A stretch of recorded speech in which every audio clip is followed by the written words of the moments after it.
This episode of Grounded in Maine is sponsored by ESG Review. ESG Review magazine is published quarterly in February, May, August, and November, and is available for free in print and digital formats. ESG Review is devoted to environmental, social, and governance strategies, technologies, and investments. ESGreview.net is updated every Wednesday with 8 new stories and is home to feature articles, news items, and more. Visit esgreview.net to stay informed and help us spark the collaboration and awareness needed to develop sustainable economies and communities around the world.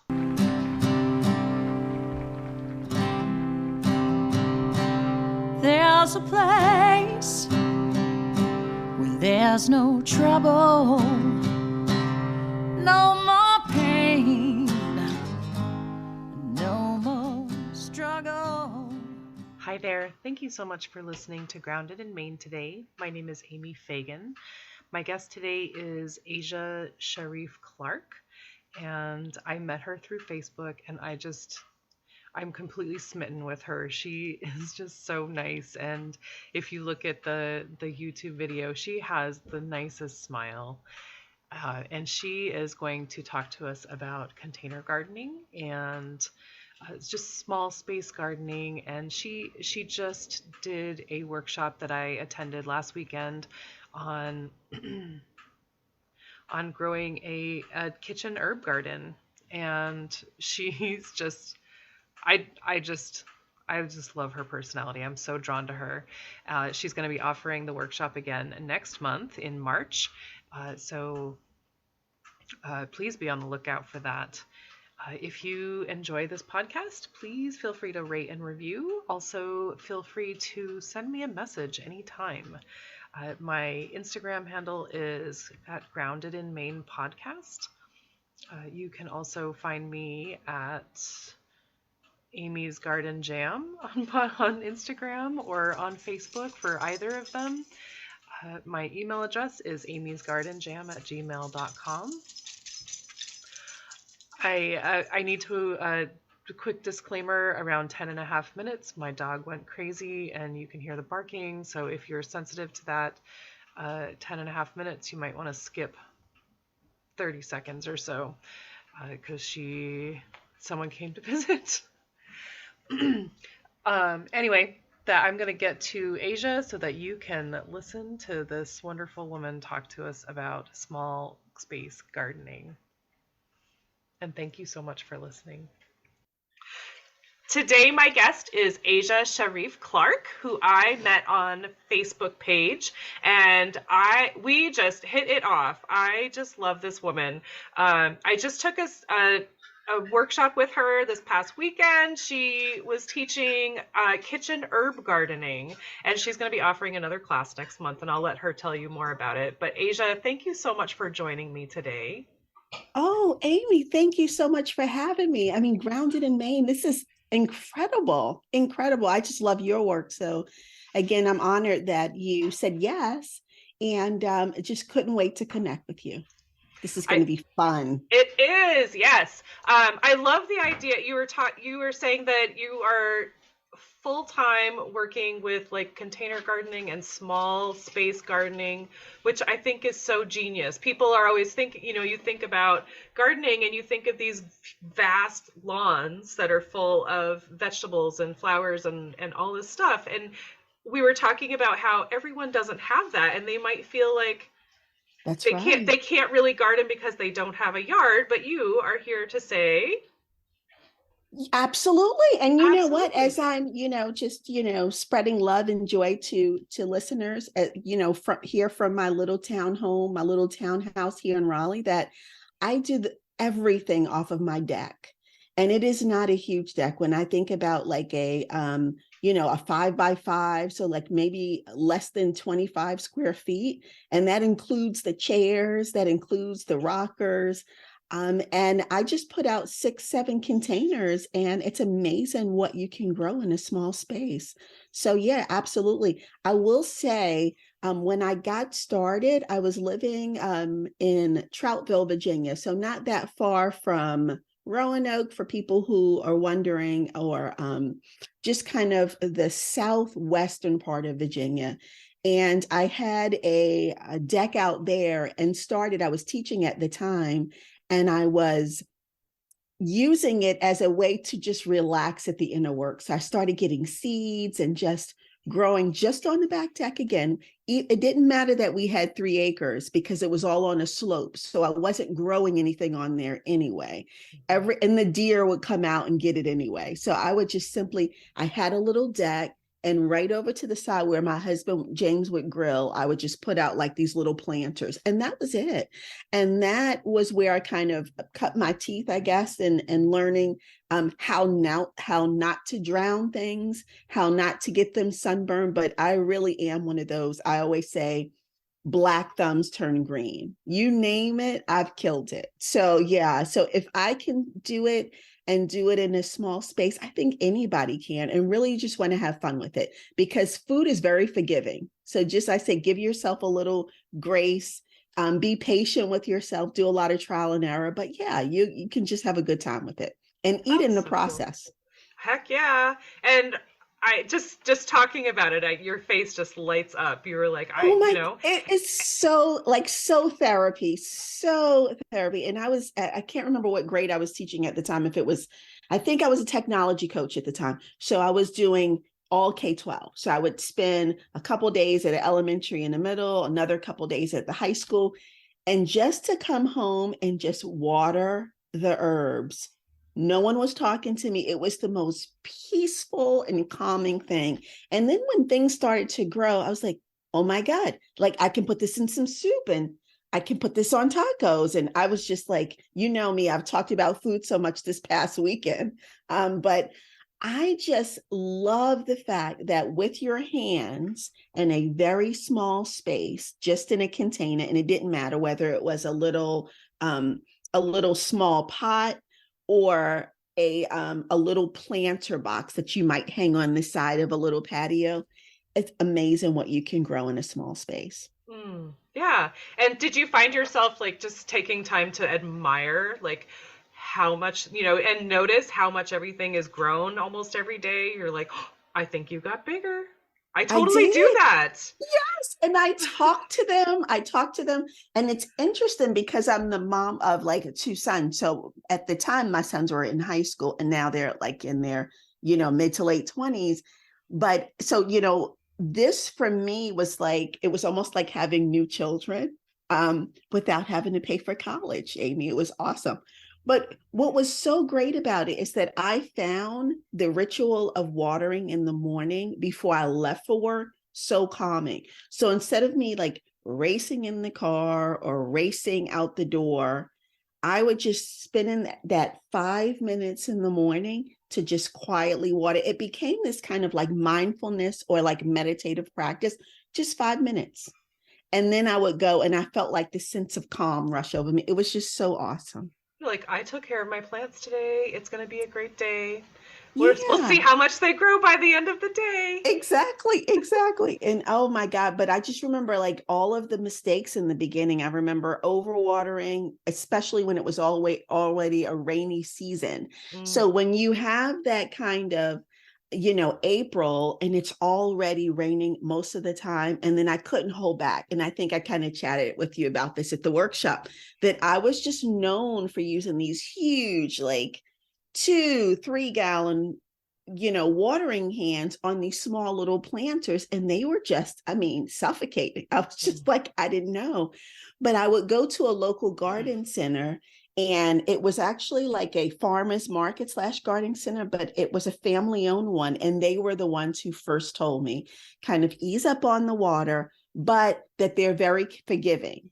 And so that helped me to know that even if things went completely wrong, because seeds are so inexpensive, if you're starting with seed, you're only out a couple bucks. If you really make some mistakes, you haven't spent hundreds on all these plants, and that's where it can get pricey. Right. Oh, that's so kind of them to say that. Hmm. And just to remind you, because it does feel like, it feels like a failure if you're killing your plants. If you know, Yes. I told you that I'm like known for overwatering, but I'm so scared that I'm going to forget to water. So now I'm Right. like, once a week I'll water. But in the winter, so we have a wood stove at our house, and everything in my living room is dry, me included. Right. So I'll give them a little extra water during the week, especially since they're all tropical.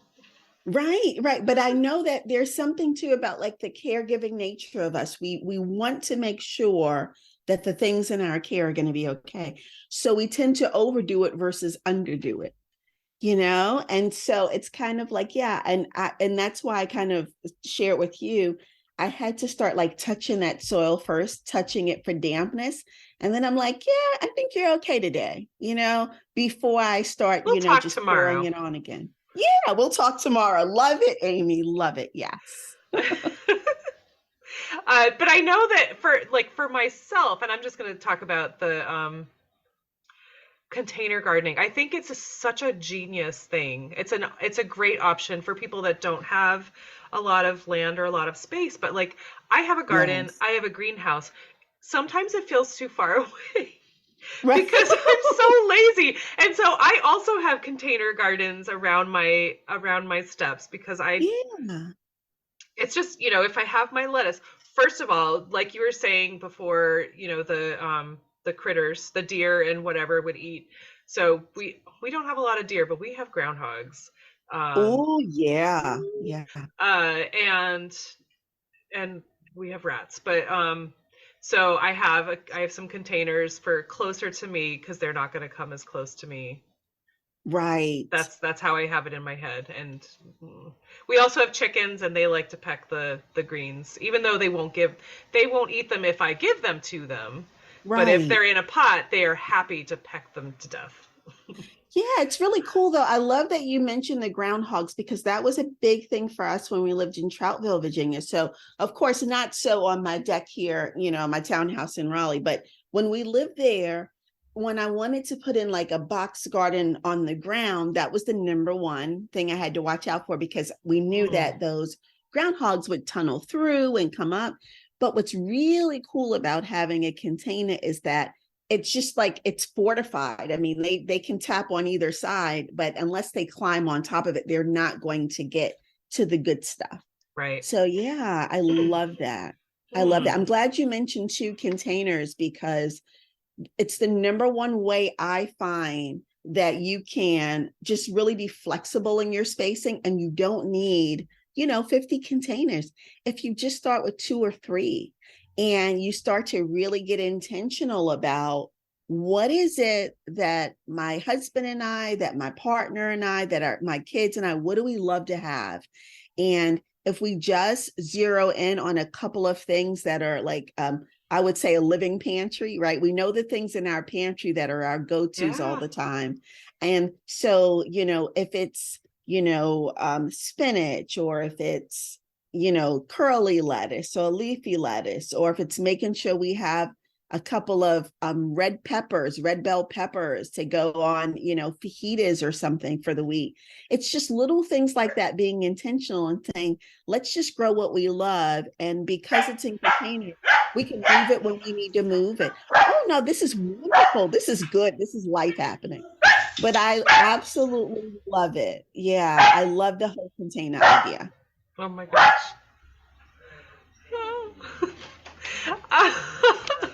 That is so awesome. Tell me what I cannot, you have to share your dog's name. You have to share. Her name is Whitney, and I don't know what is going on. Hey, Whitney, that's no, this is good. This is life happening. This is so awesome. Whew. Usually she makes no sound, literally. Okay, and so how did you get started? I know, like, was there a point where you were like, I just need something, I need to grow something? Did you say that? Because I know you taught forever, Yeah, and you yeah. also had a podcast. Yes. So actually the growing started back in 2011. So it really started out of just the need to just have something relaxing to do. And the actual food coming up out of the soil was like the biggest surprise to me. So for me, it was just kind of like, okay, this is going to be fun. This is going to be relaxing. And oh, wouldn't it be cool if I actually grew something? But the idea of me being really like intentional, saying, okay, I'm going to grow all these things, I don't really think it was top of mind yet. It was as things started to grow, like those first green peppers coming in, the first little leaves of kale coming in. When I started out, and the oregano actually survived one year, and because the trial and error had finally paid off. And I thought, wait, this came out of this. And then little by little, I think I fell so in love with green peppers that I started, when I would grow one, it was my own idea of just like heirloom. And I thought, wait a minute, I'm going to crack this open. I'm going to pull out the seeds. And I pulled out a paper towel and I put the seeds out from that green pepper, let them dry out overnight, put them in little sandwich baggies the next day. And I was like, this is incredible. And I think I was more in awe of like the miracle of, I'm growing one green pepper, I'm ending up with like 50 seeds, and who knows how long this would last. And I actually, till this day, still have some of those seeds. And we're talking like 12 years later. Right. It has been such an amazing ride to just watch what happens when you just, you create, you look for miracles and you say, you know what, I'm just going to put it in and see what happens. I will tell you though, that couple over at the little farmers market and store, they did tell me, I thought it was the biggest joke ever. They said, Asia, we're not really in the farm and gardening business. We're really in the gambling business. We put things in the ground and we hope something comes out. I was like, I love it. That's me. And they were so right, because some years I thought, didn't I put a seed in there? So I really had to start. And I have this tendency to overgrow. And I know I'm only supposed to put in one seed. Now, of course, in containers, you don't have to worry about like the packet and all that spacing they talk about in rows, because we're not like, stretching it out all over our land. But when we just put in a couple of seeds inside of a container, we see results.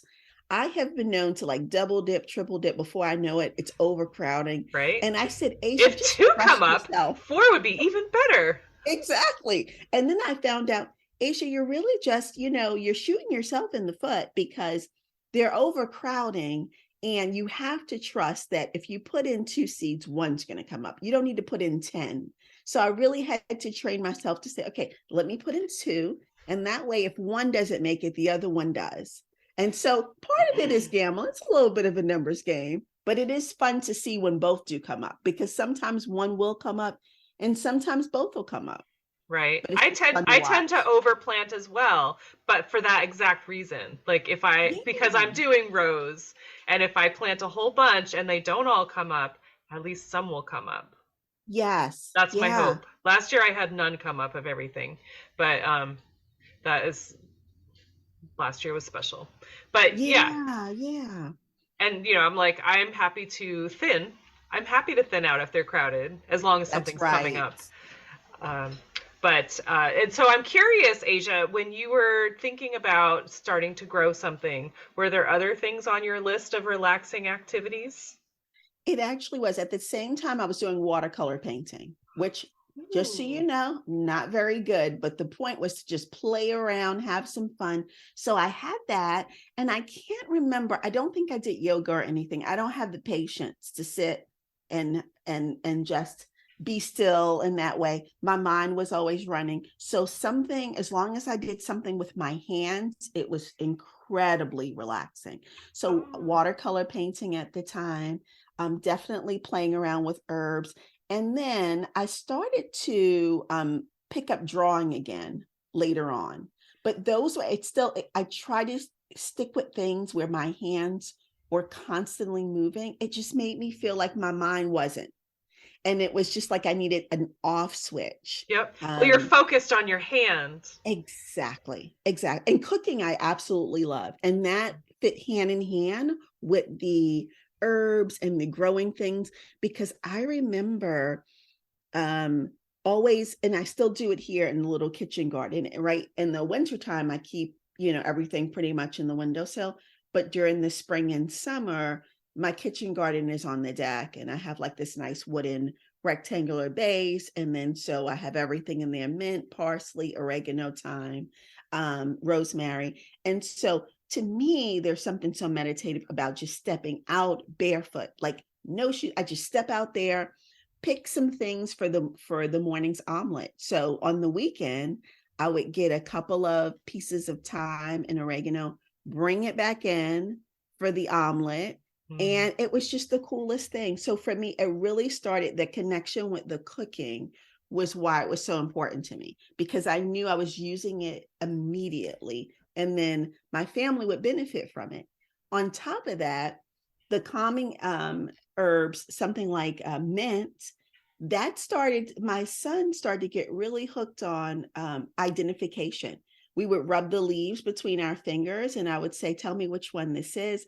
And they said it was always something so calming about mint. And so Mm. it was just little things like that where we would just kind of go through, do a little herb ID, and they would just rub it between their fingers. The oils get on your skin, and it's kind of like, and each one gives you a different feeling. It's incredible. Mm. Oh, I wish I could smell fresh mint right now. You and me. That's right. That's I right. love mint. We have because mint grows crazy if you let it. Yes. We have two patches, like large patches. They're like 10 by 10, Mm, 10 feet by 10 feet that is um, awesome. of mint, and it grows about 4 feet tall. It's It's called incredible. it's called apple mint. We got one, I think one root from my husband's mom, and it just smells like spearminty. And I Mm, make like fresh mint tea in the summer, and I just, while it's growing, and I had it until like October. I was still like yeah. picking it off at just a couple, like a little stem, and just put it in hot water, and oh my goodness. And I It's dried a just whole bunch too. It's just so delicious. Yeah, it's incredible too how you get those. That's one that will take over. I mean, it's incredible. When it grows, it grows. It's funny for me, rosemary, like that's one of those things I have to keep by itself, because good Lord, does it take over? It's just kind of like Oh. doesn't play nice with others. I mean, it just Oh, starts do you to have like a rub. tree? Like a Yeah, little rosemary tree? actually, when I buy for that one, I don't do it from seed. I'll just buy like a small plant, and in a few months, it is just like wildfire. So I That's usually awesome. put it in a container solo, just to allow it to kind of, so it doesn't crowd anything else out. Hmm. But it's just amazing, just the like medicinal purposes. I mean, there's just so many things that we can, and just in our everyday life. And I think it gives us such a appreciation of just what's right in front of us. So Yeah. cool. And I Yeah. love that you taught your kids to appreciate that, because those moments, I'm sure that you still have them like in your mind when you're watching them Yeah. just smell and Just rub smell. the, oh goodness. Yeah, and it's interesting. Over here in our community, they had a little area where families could have little rectangular boxes, like the raised beds. Hmm. And so my younger son, Rashad, the one who's 26, so cool. He used to say, "Mom, can I go over and water for you?" And I said, "Absolutely." And so he'd go over and kind of water that box. But he was saying it was something just so calming and just meditative about doing it, and he could identify, this is that, just not by, I mean, that touching and that smelling. It's so sensory, Hmm. so sensory. Yeah. And I think it's so important for the younger generation to find that appreciation. I mean, it's one thing for you to have something um, calming, but I think I'm super passionate about kids growing gardens, like the schools having gardens to teach the Yes. kids. It's one thing, they keep them busy, but also, I keep reading about the terrible food that kids are served. I remember we had pizza burgers and pizza and spaghetti and meatball. Like, I just feel like there are so many better options if they're growing food. I mean, and there's the appreciation and understanding, and those kids are going to grow up and be like, I can totally do this. You know, even if it's just herbs or tomatoes or whatever. You know, I keep seeing on a homesteading Facebook page that you can build this, like, I don't know, like 2 by 2 block of boards and plant potatoes in there and get like 100 pounds of potatoes in like a That's 4 foot tall block. I'm like, who can't do that? I love, and I love that you said too, incorporating it like even into like children's gardens, because I know a few schools that I worked at in the past, they were right there, like at those beginning stages of doing that. But how cool would it be if kids, first of all, having that connection to know where their food comes from, and then equally important to say, you know what, guys, how about we have some agency over the menu? So we're going to have pizza. Great. The garden this month, we have plenty of tomatoes. We've got plenty of spinach. How about we go ahead and harvest it and take it to the kitchen so that that pizza that's actually created that we're having is even yummier than it has ever been because it came straight from the garden. And, you know, as they're learning about beekeeping and pollination and those things, but to see that connection, the reason that bees are not to be feared, but to be respected because of the job that they do, growing the amount of, pollinating the amount of food that they do for us in this country. I mean, it's just amazing. And kids are so connected to that when they can actually see visually, nope, this area over here is for compost.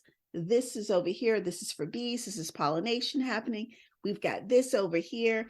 And we get to enjoy the results of this because when we harvest it, right, we take it into the kitchen. We know exactly where it comes from. I just think it would be Absolutely. so incredibly meaningful for them. It would be so beneficial for everyone. I mean, I think, you know, it would be, I have this vision. I don't have children, but like if you were to drive by a school or visit a school or something, and at recess you see the kids, you know, crowding around the garden and like checking it Yes, out and maybe picking some stuff or watering, weeding. Oh my goodness. Like that's it's right. something to keep them busy, calming. Oh my goodness. That's Garden right. therapy, you It's know? so true. You're so right. And it's just, and also I think about the amount of time that they would get outdoors, just be able to, that connection to nature. Oh, just so important. You're so Yeah. right. Wow, you're so right. I think that I'm glad that we're on the same page with that.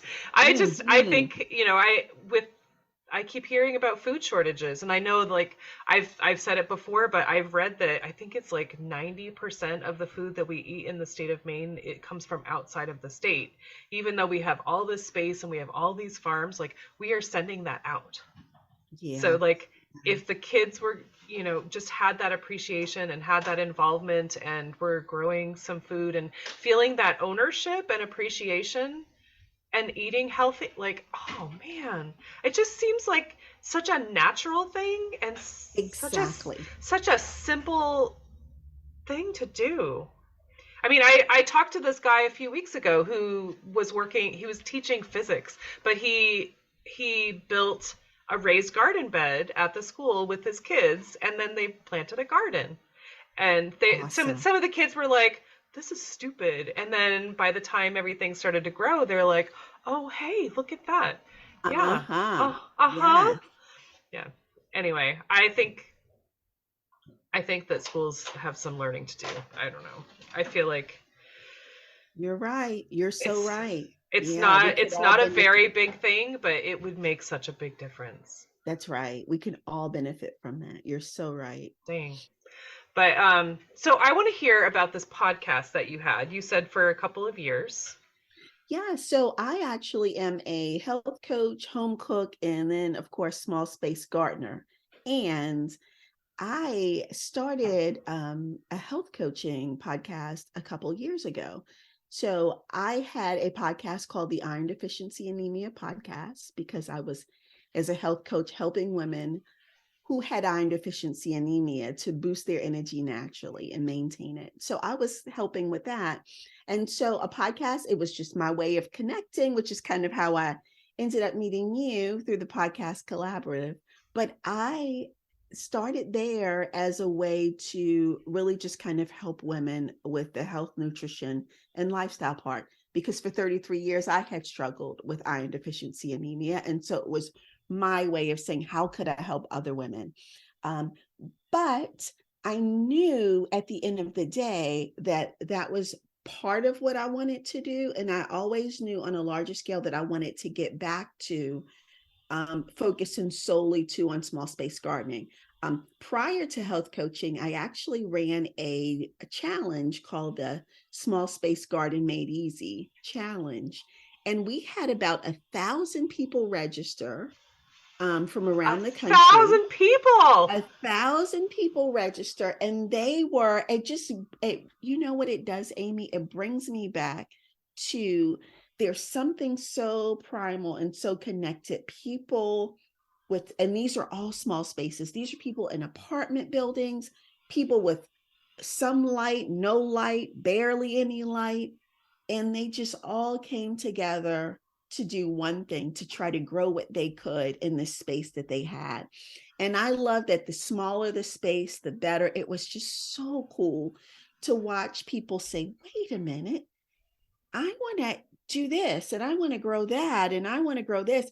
And so it was all about growing your faves. It was about growing your favorites. It wasn't about, it was 3 days, and it wasn't 3 days with me saying, okay, we're going to grow thyme, oregano, and basil. I said, tell me what you love. I said, here are the steps. Go ahead and grab your packets. And on day one, we're going to start growing together. And so we all shared our containers on day one. So it was a pot and a container, like herb party. It was incredible. And it was winter. So again, we know that sometimes, sadness, depression, gray skies, all those things. And so it was also Perfect just timing. a way, to say, wait a minute, we can still feel like there's some life happening at this time of the year. So it was so much fun. Oh my gosh, yes. Yeah. Connection in the middle of winter is so important. That's awesome. Good for you. I can't, 1,000 people. How did you do that? Oh, Facebook ads. Facebook ads. Oh yeah. Oh, that's right. You're super smart. But it was so much fun to really awesome. watch the results, to see people share their goodness, to show what they were growing, and to show the different stages, whether it was just, I dropped the seed in there, here's the soil, I'm hoping for something in the next 30 days, versus people who had, had some that were a little bit further along, but it was so much fun to watch. Yeah, when I was planting my seeds on Saturday, I was looking at the packets, and I think it was the cilantro that said 10 days to germination. So I'm like, ooh, I'm going to see in 10 days whether that worked or not. And then the oregano and basil, they said like 50 days. So obviously that's not germination. That's going to be to fruition. But so I guess it'll be 10-ish days. Yeah. When But I I start love to to see see like something. what magic is happening, right? You kind of just go over, and then when you see that first little green leaf kind of, peek its head out, and you're like, oh, It's working! I love it. Oh God. Oh yes, for sure. I've So Amy, totally I know this is your podcast, but I've got to ask you, are you a gloves or no gloves person when you're in oh, soil? no gloves. No Yes. gloves. Unless No I'm, gloves. what is it that I do wear gloves when I'm doing, weeding. A lot of sometimes Yeah. weeding, but like we have some thistle that the birds drop in our garden, and so I Uh, get thistle and I have to. let's protect your hands. Oh my Yes, yes. gosh. Yeah, Mm-hmm. but generally no gloves. I'm a volunteer gardener at a local farm also, just for a couple hours on Saturdays. Yeah. And we bring gloves in the spring. We bring them year Right. round. I have them in the car in case we're doing something on a muddy day, but I generally don't wear gloves unless it's cold. That's right. That's right. Yeah, me too. And I actually don't get manicures for that reason because I love to have my hands just like in the soil. So yeah, Right? You have a little black outline of your fingernails from the that's dirt. right. Yeah, How did you know? I have it too. That's right. Oh, Oh my goodness. So this is so fun. I just love talking to people that plant stuff, and I love that you are so passionate about it. It's just so fun. So what is when I say the word sustainability, Asia, what does that mean to you?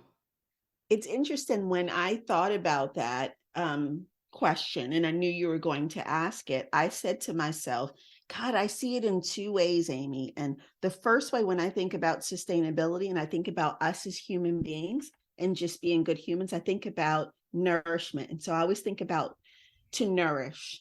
And that means like just nourishing ourselves, feeding ourselves goodness, things that we grow with our own hands, and then we're sustaining our bodies in that way. But secondly, when I think back to living on that land out in Roanoke, Virginia, in the Troutville area, I thought about just being a good steward of the space that I had. And when I thought about that, it doesn't matter whether we have an acre of land or we have just a couple of containers. I think about being a good steward, just taking great care of what we're responsible for. So if we're entrusted with, 3 containers, we take great care of those. If we're entrusted with 3 acres, we take great care of that. But I just think about it's really being just really responsible for what you have in your care. And I think when I think about gardening, and I'm going to say, because we're just talking about food, but herb gardening, veggie gardening, I just think about the sense of humility that I feel when something comes up. And I know that I'm not solely responsible for the creation of it. I was just here doing my part as a caretaker, but I know that nature has its play and between sun and water. And then my job is to make sure that I put it in the best place possible to allow things to happen. But I think like when I think sustainability, I just feel deeply, deeply honored to be a part of that process, to just be a little part of that process. So I think about food for ourselves, nourishing ourselves, but then also being just responsible and good stewards of what we have in our care. You are so amazing. Oh no, I but just love that. It's I so just, true. I mean, we're yeah, part of the process, but without our part of the process, it's not going to, it's not going to happen. Um, but I just love the way that you said that. And I feel very similarly. Like I always think of, leaving things better than the way you found it. So like adding yes, to and just making things and I had this conversation with somebody a week or so ago, and he was like, why do you feel so strongly about sustainability? And I might have said this on the podcast last week, but like I grew up in the 80s where there was excess, like everything you're not thinking yes, about anyone or anything. You're just like listening to music and watching movies and loud engines and hairspray and all the makeup and all the that's chemicals right. and convenience foods, and we just were like we did so much damage and we didn't care at that point. And so now I feel sort of responsible for that. Like I need to try to amend that. Right. And of Yeah. course it's too big for just me, but I feel like a lot of people probably feel that way. I mean, not like we killed the world and now we need to fix it, but like it's a big it's a big ask, and if we're all doing something, That's it. then we're going to make a difference. That's Even if it. it's not a big difference, we're making a difference, and we can all do a part. So, You're so right. And that's it. Everyone does something, and yep, that's how it all gets done, yeah. And so yeah, no, but I'm right there with you. And it's so true. It's so true. And it doesn't need to be some big, huge action.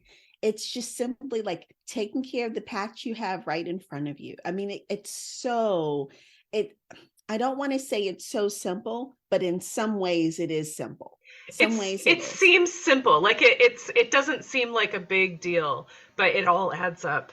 It is. That's it. It all adds up. I love that. It just, you take care of your little area and do your thing, and it will make a difference. Whether, you might not see it today, but if you think That's about right. all the plants that you grew, all the vegetables that you ate, that you grew, as opposed to spending money at the store and supporting the big business and stuff like that, like, just how much better that produce is that you ate. And Right. you just planted some seeds. When you think about it that way, like, I just planted some seeds, but then you think about your place, even though it's not the whole process, that the outcome is just, it really is like a miracle. It's amazing. And when you get more than you need, then the human connection comes into play, because then we start thinking about, ooh, who could use what I have? What neighbor can I drop this off at? And I'll never forget when we were living in Virginia, and I had a neighbor who would always drop off tomatoes. I mean, they came in like gangbusters. And I loved it. She was so flustered. She came over. She says, we cannot eat all these tomatoes. I have got to share with you. I said, see, that in itself, sustainability. It's kind of like, you get this ripple effect of amazing things happen, because when it grows, it grows. Right. So yeah, it's just amazing. Right.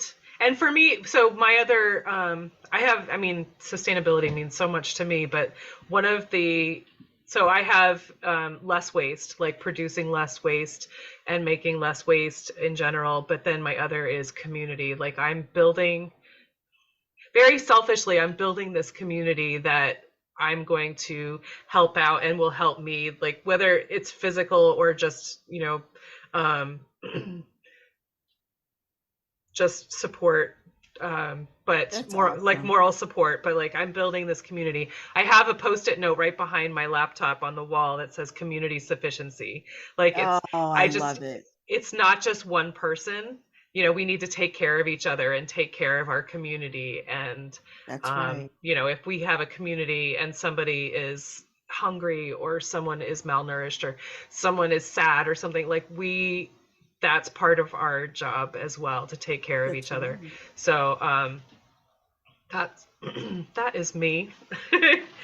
But so Beautifully anyway, said. you have, I just wanted to let people know about your upcoming workshop, which is the same one that I just did, but you have it Yeah, coming again next month. Do you have a date for that?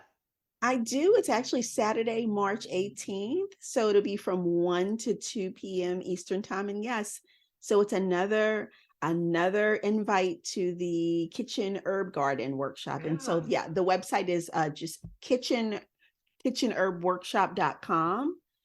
And I would love, Amy, if you share just a couple of minutes, like if there's anything in there that you felt like was really beneficial, because again, it's so much more powerful coming from someone who's been, through it for that hour. But, in our short 60 minutes together, if there's anything you feel like would be like super important for people to know.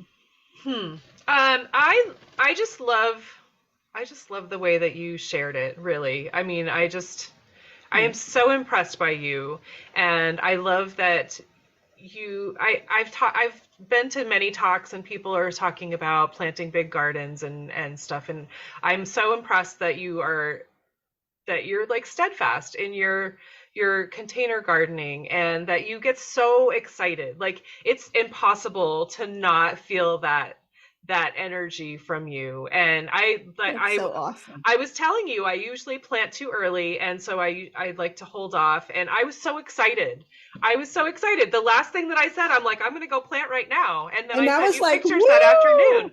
You yeah. you did that to me, and I'm so Oh, grateful, because I'm excited for herbs to grow in my house with my yeah. lemons. Oh, those um, lemons sound, oh man, that sounds so delicious though. Oh I man. just planted seeds for most of them. I just was so Oh, I got the bug. I had a little lemon tree and it makes some lemons. I'm like, but if I have lots of lemon trees, I'm gonna get lots of lemons. that's it. That's it. Oh God, I absolutely love that. Yeah, and I'm glad you mentioned the whole container thing. I just think in this world right now, we have far more people who are living in smaller spaces than are living in larger spaces. And there's a couple of challenges with that, right? So people who live, I mean, I think about my great grandparents, they were all on farms.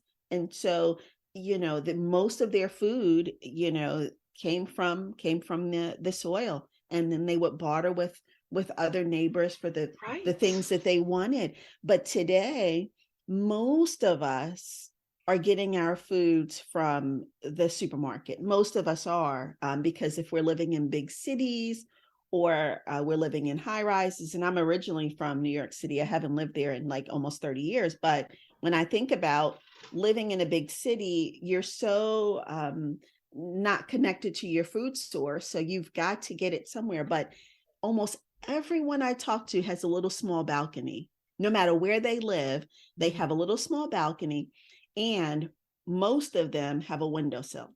So when we start to think about, okay, let's look at those small spaces, like nothing gives me more joy than to help people kind of look throughout their homes and say, let's see what you do have. We're not going to focus on, Betsy down the road who's got 4 acres, and then you're thinking you can't grow Right. anything because you don't have 4 acres. I said, let's look at what you do have. And they go, wait a minute, I can put something here. I'm like, yeah, windowsills are mighty. A small and mighty windowsill. It's Yep. amazing what can happen in that small space. And then you get the bug, right? Because then you start growing one thing and then you go, oh, and then you become like, instead of for me, the crazy cat lady, the crazy seed packet lady. And then you start just going to garden centers and you grab more seed packets than you have room to grow. But it's just such a delight to see what's possible. And that's what I really want to do, is show people in small spaces, in apartments, in townhomes, with small decks, patios, porches, what's possible. That's so awesome. That's so awesome. And so Saturday, March 18th at 1 p.m. Eastern. This is Yeah, on join. Zoom. It's on Fun. Zoom, you guys, so easy to join and Yeah, you can catch some of this energy from Miss Asia. And she's going to want you to plant your own. You can bring your pot to the workshop and your that's right. soil and your seeds and put them in right there. She's going to give you a few seconds to do it, or you can just watch her and then plant it afterward, like That's me, it. That's it. because I Yeah, was step by not step. prepared. And But I'm so glad you said that too, because also for people who can't join live, you also have a replay. So if you feel like, oh, either I want to watch live and just watch and then plant later, like you did, which was awesome, or if you decide, oh, I can't make it live, but I still want to do it and I want to take that replay and then I still want to go ahead and stop it and pause it and go step by step. But yeah, thank you so much for entrusting me for that hour to help you get yours started. I wouldn't have missed it. Oh my gosh. So hook up with Asia. She's also, I'm going to ask, where can people find you? I know you gave the website for the Yes, workshop, but you're also right. on Facebook On and Instagram. Instagram. On Instagram, and my handle is at a sharifclark.com. No, .com. At a Sharif Clark. I'm so used to my website, Okay. but at a Sharif Clark. Yep. And so that's Asharif, like Frank Clark. And Mm-hmm. there's no hyphen like in your actual name. No hyphen. Yep. Okay. No hyphen in Instagram. And you'll find me there. Yep. Okay. So, and then you can find, I think you can find the website too through your bio. Is that It right? is. It's right Okay. there. Yep. You'll see that kitchen herb workshop right at the top as well. And then also too, if you have a question or you're wondering if this is for me, just feel free to just DM me, send me a message. Happy to just kind of go back and forth and answer a couple questions. Yeah. Yeah, that would be awesome. For sure. Follow Asia on Instagram because she's always posting green pictures and they are so beautiful and cheery in the middle of winter.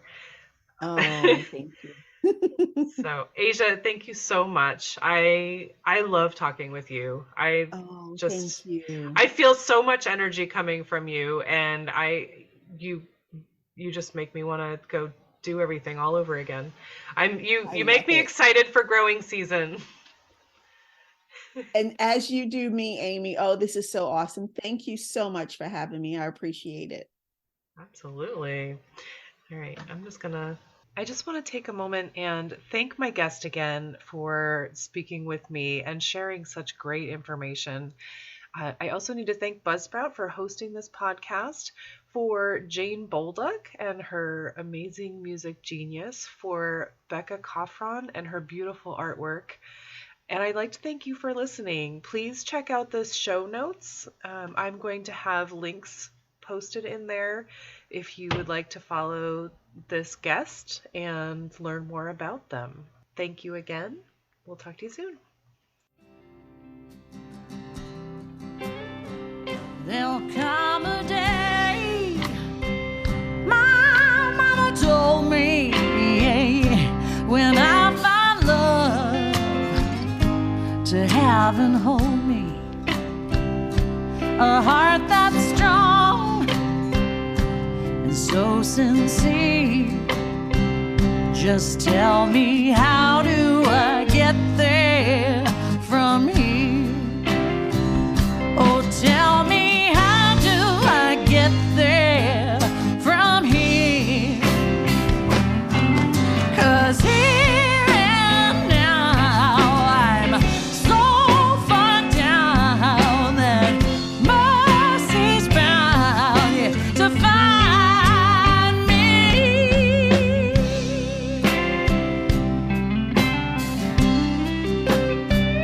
We'll find a way to soothe the sickness.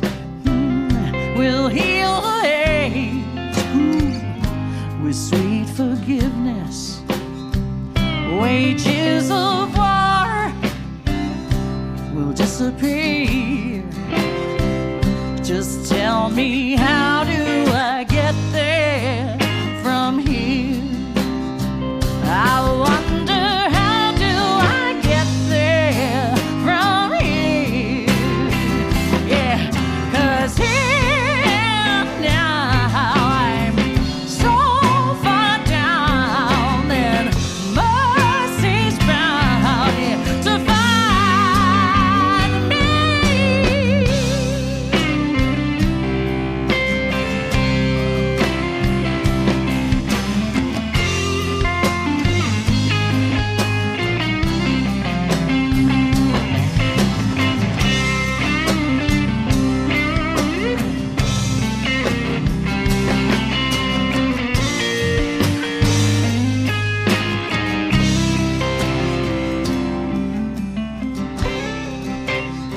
When that state of grace has finally found me, well, there'll be music, ooh, and good friends around me, yeah, yeah. And I'll just smile through happy tears and wonder,